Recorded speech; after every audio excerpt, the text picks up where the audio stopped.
Friends, gather around because tonight we're talking about something truly American farming.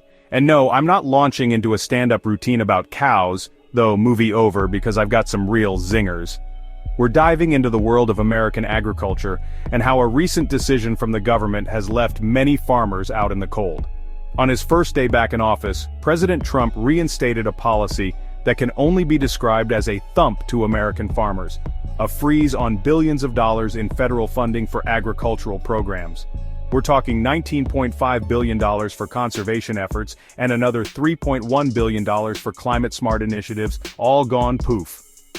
Imagine being promised a juicy steak and getting served a plate of disappointment.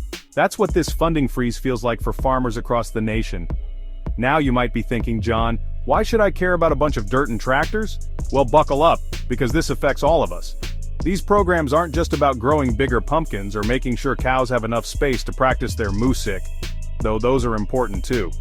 They're about ensuring the food security of our nation and supporting the backbone of our economy.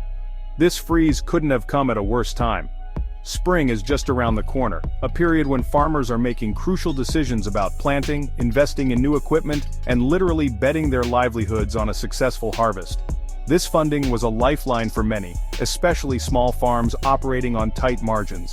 But with the rug pulled out from under them, many are left wondering how they'll sow the seeds for a successful future. Now, in the face of this agricultural Armageddon, you'd think the United States Department of Agriculture, USDA, would ride in on a tractor beam of hope, right? Well, they did offer a response, if you can call it that. They drizzled out a measly $20 million in relief funds. That's like trying to extinguish a raging inferno with a squirt gun. Critics were quick to point out the utter inadequacy of this gesture. $20 million is a drop in the bucket compared to the billions frozen, and the delay in releasing even that paltry sum has left many farmers in dire straits. The USDA, in their infinite wisdom, justified the freeze as a necessary review of programs, some completely unrelated to agriculture. They even threw some shade at the previous administration's policies because, apparently, playing the blame game is more important than ensuring farmers can put food on their tables.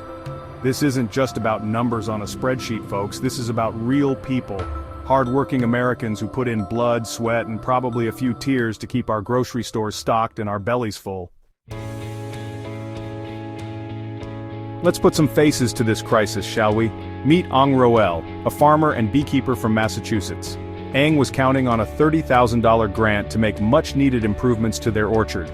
But with the funding frozen, those dreams are wilting faster than a tomato plant in a drought. Without proper fencing, mulch, and irrigation, Ang risks losing their entire crop. Then there's Brian Geyer, a sheep farmer in Indiana. Brian had his heart set on expanding his grazing land with the help of a $10,000 grant.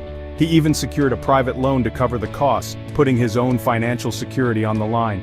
Now, with the funding gone, Brian is left with a difficult choice: scale back his dreams or risk financial ruin. And it's not just individual farmers feeling the squeeze.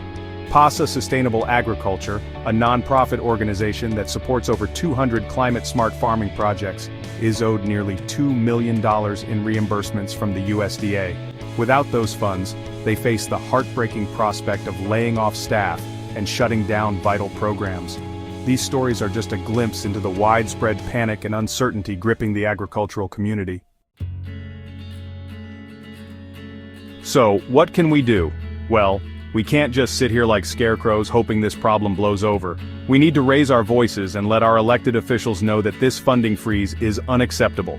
Call your representatives, write to your senators, and tell them that supporting American farmers should be a top priority. And don't forget about the power of the pocketbook. Seek out and support local farmers' markets, buy directly from farms whenever possible, and make conscious choices at the grocery store to support sustainable and ethical agricultural practices. This isn't just about protecting a way of life. It's about safeguarding our food supply and ensuring a future where everyone has access to fresh, affordable, and sustainably grown food. So let's all do our part to stand with our farmers and tell the government to unfreeze these vital funds. Because when our farmers thrive, we all thrive. And remember, if you want to see more segments like this, don't forget to like, subscribe, and hit that notification bell. Until next time, folks.